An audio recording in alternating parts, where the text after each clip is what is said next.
لوہا لکڑی پیتل تانبا، اس کو سمجھنا، اس کو علم سمجھ لیا، اس کو علم سمجھ لیا۔ علم تو اللہ کے پہچاننے کا نام تھا۔ اللہ کو پہچانو، وہ اللہ جس نے آسمانوں کو بنایا، وہ اللہ جس نے زمینوں کو بچھایا، وہ اللہ جو ہواؤں کو چلاتے ہیں، جو پانیوں کو، سمندروں کو جس نے پیدا فرمایا، جو دریاؤں کو بہاتے ہیں، وہ اللہ، اس اللہ کو پہچانو۔ دیہاتی آدمی حضور صلی اللہ علیہ وسلم کی مسجد میں آیا، نماز پڑھی، دعا مانگی، دعا ذرا اونچی آواز میں مانگی، دعا سے فارغ ہوا تو آپ نے اس کو قریب کیا، بلایا اور ایک سونے کا ٹکڑا کھجور کی گٹھلی کے برابر اس کو دیا۔ جانتے ہو میں نے کیوں دیا؟ میں نے کہا یا رسول اللہ، چونکہ میں آپ کی برادری میں سے ہوں، اس لیے میرا آپ نے اکرام کیا۔ فرمایا وہ ٹھیک ہے، لیکن تم نے اللہ کی تعریف بہت اچھے لفظوں میں کی، بہت اچھے لفظوں میں تھا۔ ہے تو دیہاتی، بظاہر ان پڑھ ہے، ہم کہیں گے یہ کیا ان پڑھ ہے، لیکن ہزاروں پڑھے لکھوں سے زیادہ بہتر ہے کہ اللہ کو پہچانتا ہے۔ کیا کہا؟ یا من لا تراہ العیون، اے وہ ذات جسے آنکھیں نہیں دیکھ سکتی، ولا تحالطہ الظنون، اور سوچنے والے تھے اس کے بارے میں سوچ نہیں سکتے، ولا یصفہ الواصفون، اور تعریف بیان کرنے والے اس کی تعریف بیان نہیں کر سکتے، ولا یخشی الدوائر، اور دن رات کی گردش اس کو ڈرا نہیں سکتی۔ یعلم مساکیل الجبال، اس کا علم اتنا مضبوط، اتنا بڑا ہے کہ کس پہاڑ میں کتنا وزن ہے وہ اس کو جانتا ہے، کس سمندر میں کتنا پانی ہے اس کا اس کو علم ہے، درختوں کے پتوں کی تعداد کو وہ جانتا ہے، بارش کے قطروں کی تعداد کو وہ جانتا ہے، رات جن چیزوں کو روشن چھپا لیتی ہے، دن جن چیزوں کو روشن کرتا ہے، ان سب کی تعداد کو ان سب کی تعداد کو اس کو علم ہے۔ دو آسمان اپنے بیچ میں، دو زمینیں اپنے درمیان میں، پہاڑ اپنے غاروں میں اور سمندر اپنی تہوں میں، کوئی چیز اس کی نگاہ سے چھپا نہیں سکتی۔ وہ ذات اتنی بڑی ذات ہے، اس کو پہچان۔ علم کس کو کہیں؟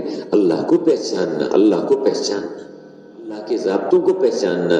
پالنے والے وہ ہیں کہ آدم کے بیٹے تو میرے علاوہ کسی اور کو تلاش نہ کر، اگر تو مجھے تلاش کرے گا تو تو مجھے پائے گا، اور اگر تو نے مجھے تلاش نہ کیا تو میں بھی تجھ سے گم ہو جاؤں گا اور ساری بھلائیاں تجھ سے گم ہو جائیں گی۔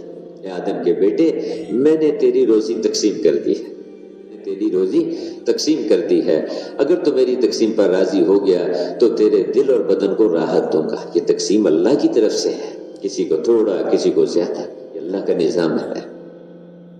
تو میں نے تیری روزی تقسیم کر دی ہے، اگر تو میری تقسیم پر راضی ہو گیا تو تیرے دل اور بدن کو راحت دوں گا اور میرے نزدیک تو محبوب لوگوں میں شمار ہوگا، اور اگر تو میری تقسیم پہ راضی نہ ہوا تو وعزتی و جلالی، میری عزت کی قسم، میری جلال کی قسم، دنیا کو تیرے پر مسلط کر دوں گا۔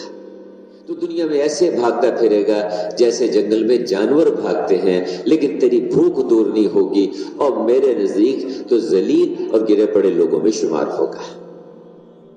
نعمتیں میری طرف سے آتی ہیں اور پریشانیاں اور مشقتوں کے حالات بھی میری طرف سے آتے ہیں۔